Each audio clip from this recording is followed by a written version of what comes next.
je suis une primatologue britannique. En général, je suis intéressée par le comportement et l'évolution des primates. Donc, j'ai commencé avec ça, ma carrière, j'ai commencé avec ça. J'ai étudié plusieurs espèces de primates et un peu partout dans le monde, là où on trouve les primates autres qu'humains, mais surtout le mandrill et surtout au Gabon. Donc j'ai passé, là ça fait 25 ans que je fais les allers-retours sur le Gabon. Et je suis aussi membre de International Primatological Society et président actuel de Primate Society of Great Britain. Et les deux là m'ont donné la possibilité d'échanger beaucoup avec des primatologues qui viennent de beaucoup de disciplines différentes. Et je me suis rendu compte que je suis vraiment intéressée par beaucoup de disciplines. Donc je ne reste pas collée au comportement et à l'évolution. Et de plus en plus, je suis intéressée par la conservation, parce que je pense que là, on ne peut pas parler des primates sans parler de la conservation des primates. Donc, je pensais, en fait, je me suis inspirée de l'abstract de résumé de Marco ce matin sur ce qu'il a appris pendant sa carrière. Donc, je vais parler un peu de ce que j'ai appris et les idées qui me préoccupent en ce moment.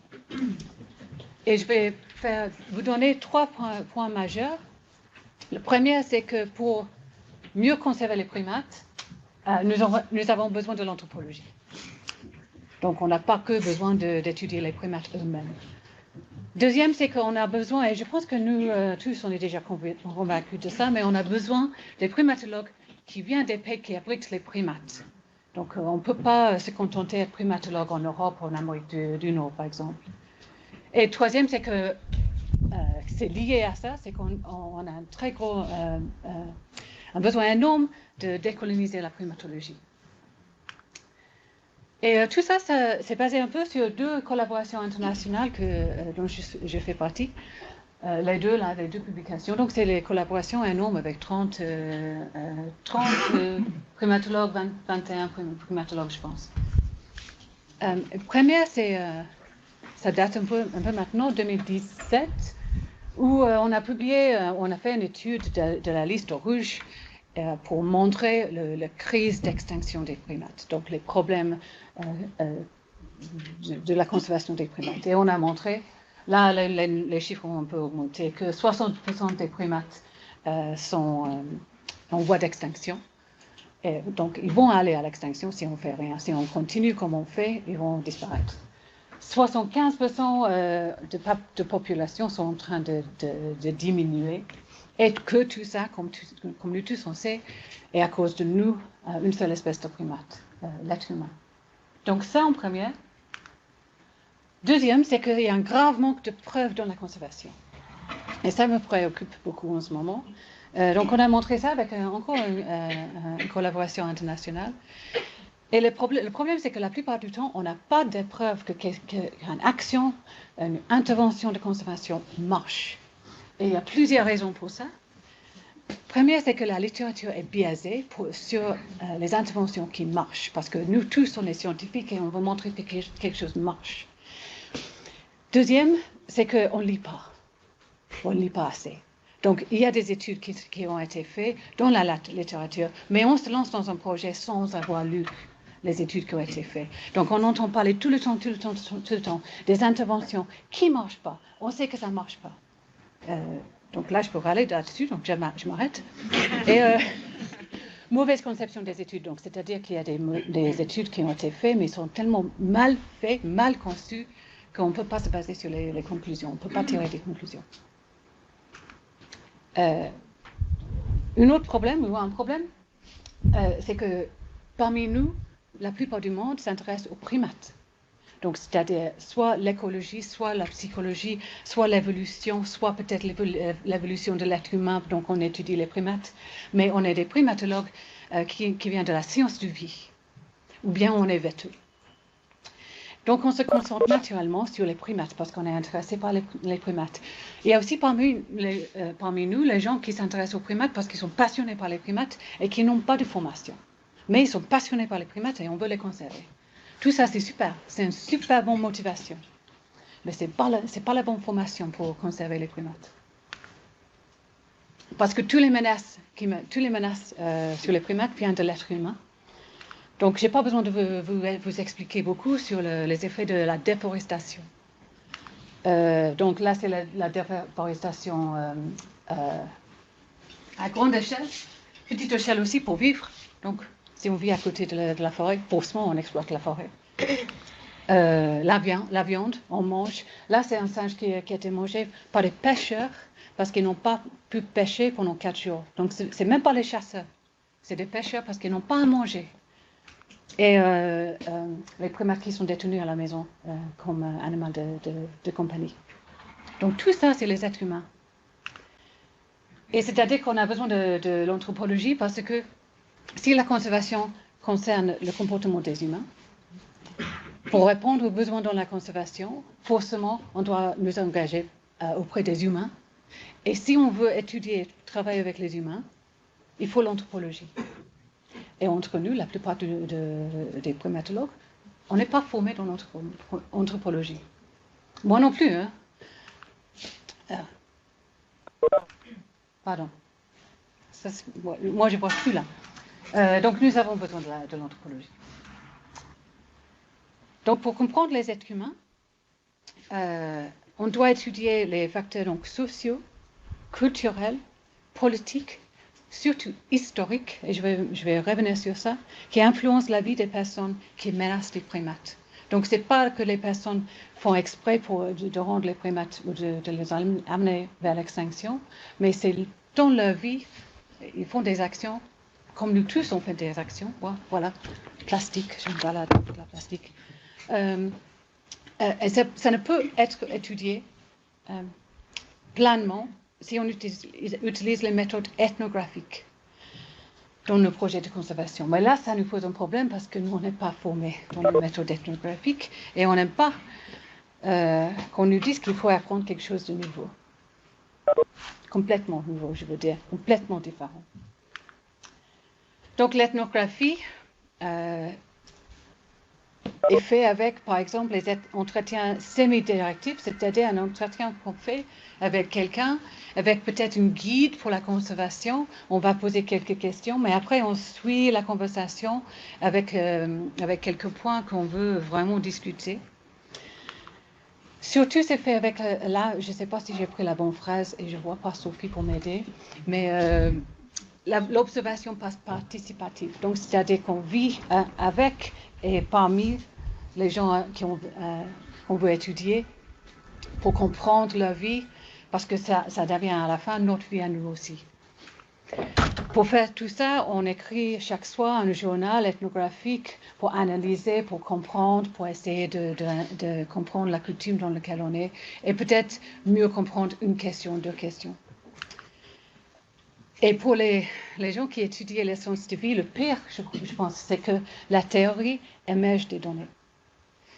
Et si on fait sciences de vie, si on fait écologie, évolution, le comportement des animaux, etc., ça, on ne le fait jamais. On n'est pas censé... Bon, si on est honnête, on le fait tout le temps. Mais on n'est pas censé le faire.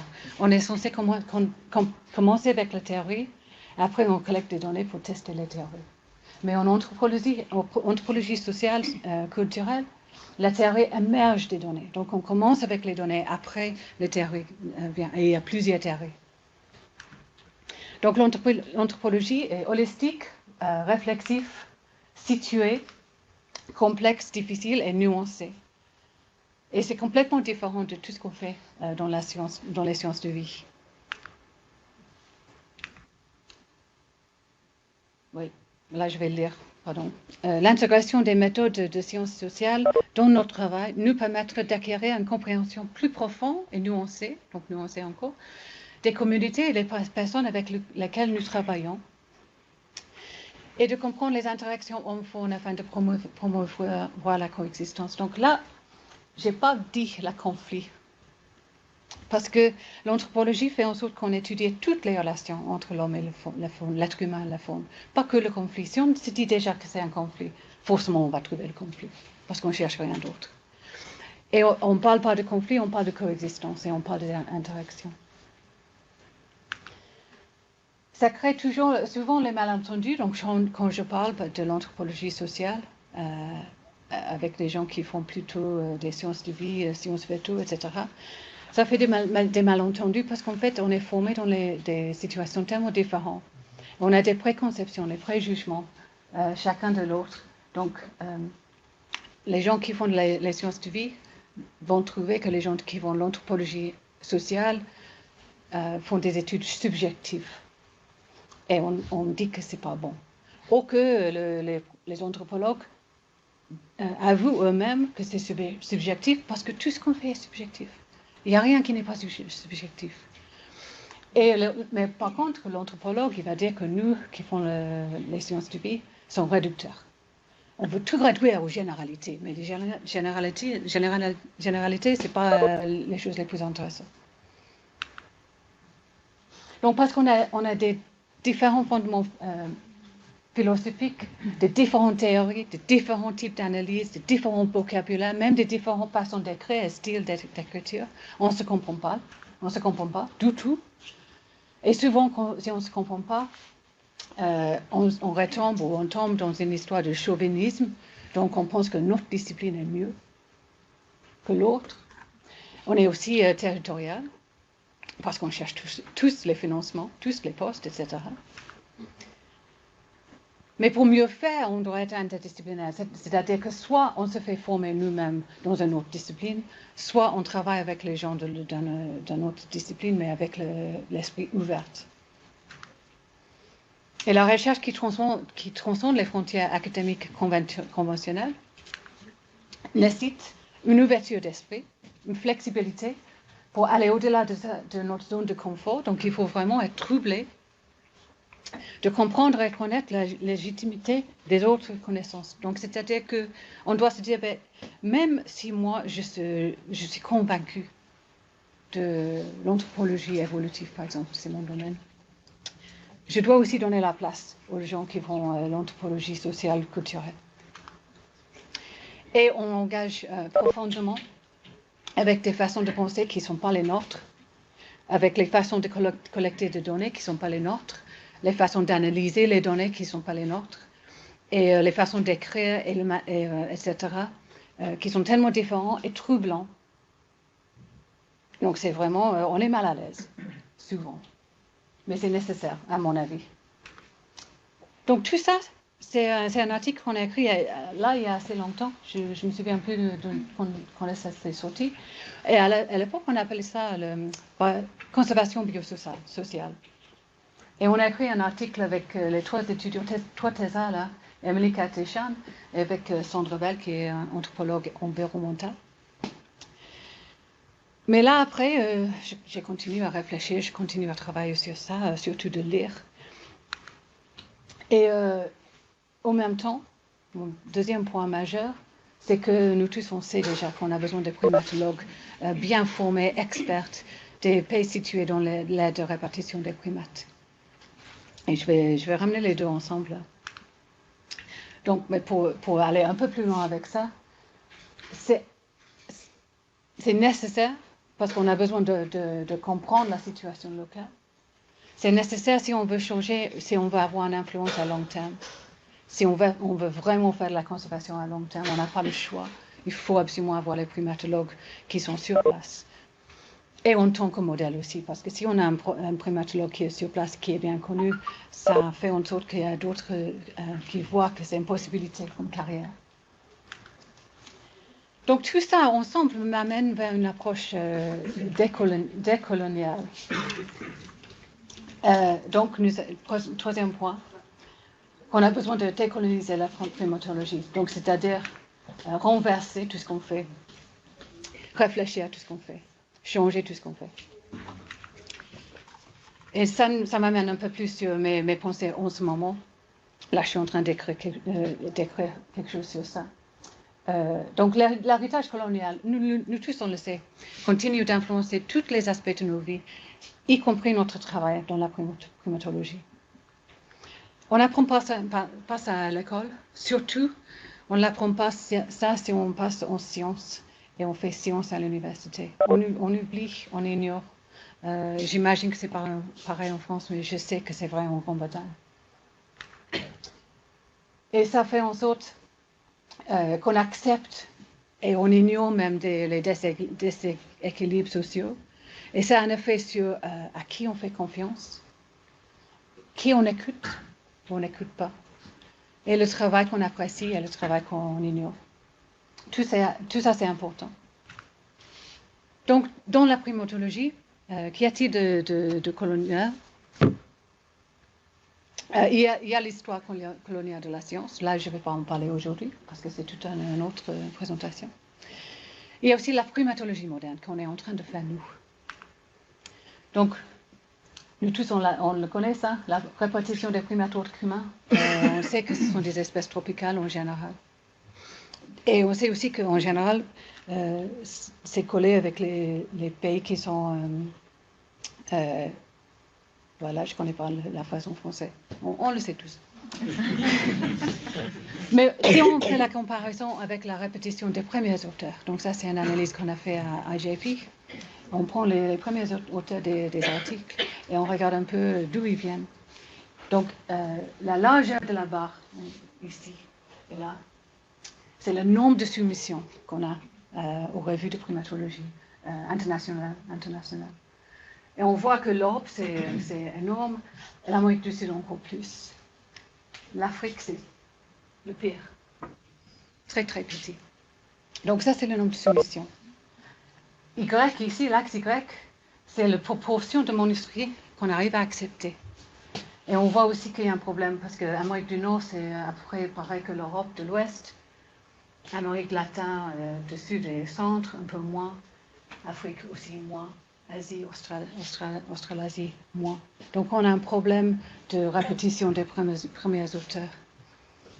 Et on peut faire un peu la même analyse avec les primatologues des range et de non-range, des pays range et non-range. On a aussi un problème d'extraction de données et de connaissances. Et c'est difficile d'admettre, mais c'est vrai. Parce que les données qu'on collecte, même si souvent si on est scientifique, on pense qu'on les données, c'est de la science qu'on fait, donc c'est pur, mais c'est pas pur du tout. Parce qu'on collecte les données pour avoir des diplômes. Après, avec les diplômes, on a des publications. Ça va avec les publications. Ça nous amène les emplois. L'emploi nous amène à la promotion. On achète les maisons.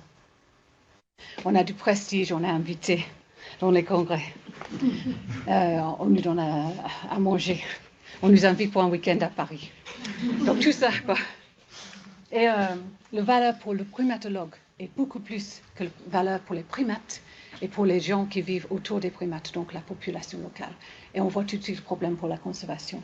Donc on a un flux de données, extraction de données, et ça colle aussi avec la colonisation. Donc il y a plusieurs noms pour ça, mais on peut appeler ça la science du parachutisme. Donc arriver comme une parachutiste, partir sans avoir construit des relations stables, durables, mutuellement bénéfiques et basées sur le respect.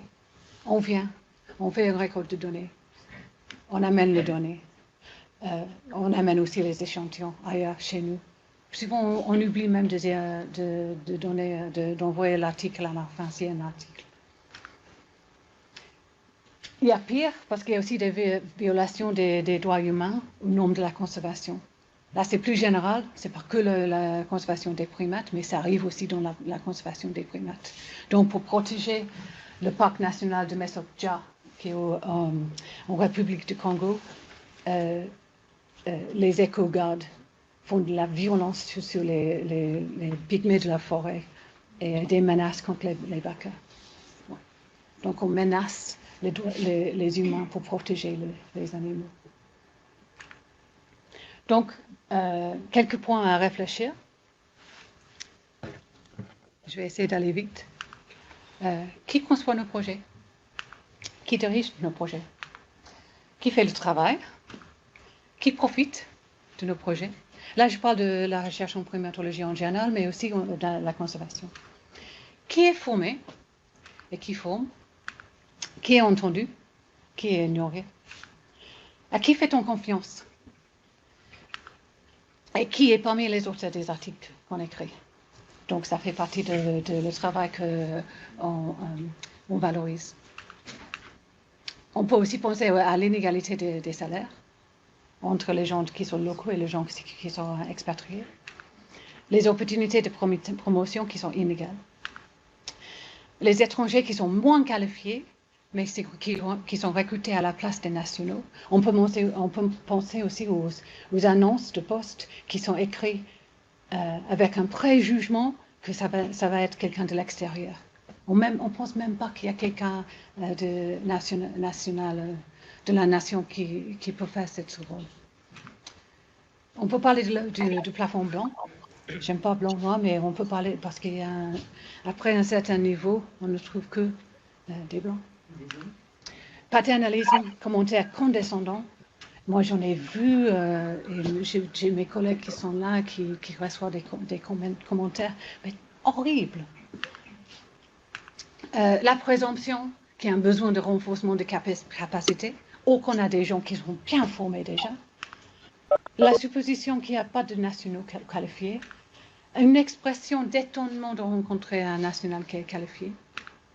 La supposition qu'une personne blanche soit en charge, donc dans une équipe, dans une pièce, s'il y a un blanc et plusieurs Africains, forcément c'est le blanc qui doit être en charge. Et omission complète de consulter les experts locaux quand on fait un projet. Donc si on veut changer tout ça, manifesto si vous voulez, on doit confronter les influences postcoloniales des sociétés au sein desquelles nous travaillons. C'est difficile, hein? Mais il faut. Il faut se remettre en question tous les préjugés, les discours dominants qu'on a tous, pour mieux apprendre l'influence sur notre discipline. Il faut comprendre que nos politiques, les procédures, les usages peuvent discriminer, marginaliser, exploiter les populations. Et là, c'est de plus en plus radical. Exploiter autant que permis nos atouts et les ressources vers le démantèlement de tout système d'oppression. Et ne pas perpétuer les inégalités. Parce que si on le fait, on reste appauvré dans notre discipline. Et ça arrive à l'échec de la conservation. Et je n'ai pas donné des exemples, mais j'en ai. Hein. Venez me voir. Et enfin, c'est une remise en question personnelle, là, et que je vous donne à vous tous aussi, parce que je pense que ça profiterait aux primatologues. Donc, c'est-à-dire que si on arrive à une primatologie décolonisée, ça améliore les expériences individuelles des primatologues. Ça profiterait aux primates parce qu'avec ça, on peut aller vers une conservation qui marche. Parce qu'en ce moment, la conservation en général ne marche pas. On est en train de perdre les primates. Et ça profiterait à la primatologie aussi, parce que plus qu'on est divers, plus qu'on a des perspectives différentes, diverses, des expertises et d'expériences plus larges, plus qu'on a des connaissances et des compréhensions plus importantes et plus larges. Et, je termine avec ça et merci beaucoup à vous pour votre attention et à tous mes collègues qui m'ont aidé à développer mes idées.